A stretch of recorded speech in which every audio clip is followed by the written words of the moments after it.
we have 4 pillars, which I guess many organisations do: mental health, physical health, financial well-being and social well-being. And whilst they are pillars, we don't look at them as silos. So it's very much an holistic approach. We talk about mental health and physical health quite often, on the bonds that are between them, the strength of the bonds.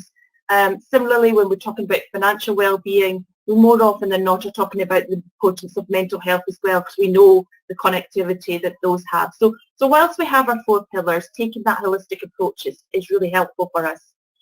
The other piece that I personally found hugely helpful was a piece of work that one of our partners, Mercer's, did quite a few years ago, but they talked about the general population, and I have to say that I think this is one of the key things that made us look at our wellbeing strategy in a different light.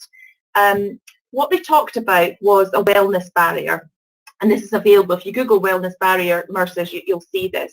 But they talked about 4 groups of people. There are around about 15% of people who have no health risk factors, completely well at any one time. You'll then have around about 55% of people who are well but are living with an underlying health condition. I have to say, when I first heard that statistic, I was probably quite shocked actually that so many, more than half of the population are living with an underlying health condition.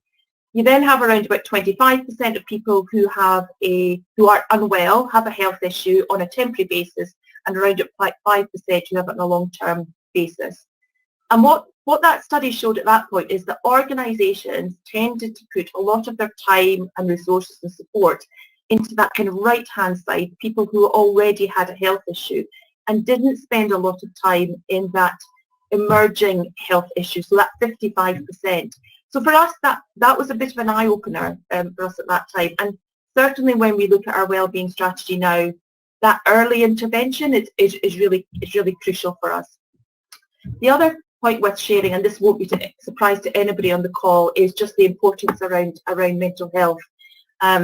So as an organisation, we asked our colleagues last year how the pandemic had impacted mental health, and around about 48% of colleagues told us that it had directly impacted their mental health. And that's in the UK in line with what we've seen from the Office of National Statistics, which I think is around about 50%.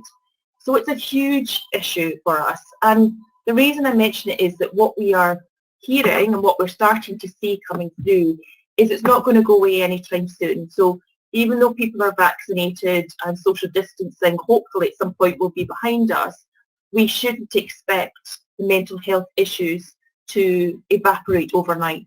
We're going to be living with them for quite a significant period of time. And in fact, what we're preparing for is almost PTSD type symptoms as people come to terms and reflect around the fear of infection that they live with, fear of isolation, the fear of coming back together again. So when I talk about the 4 pillars, actually what we do is we dial up and we dial down those pillars depending on what we see within the organisation.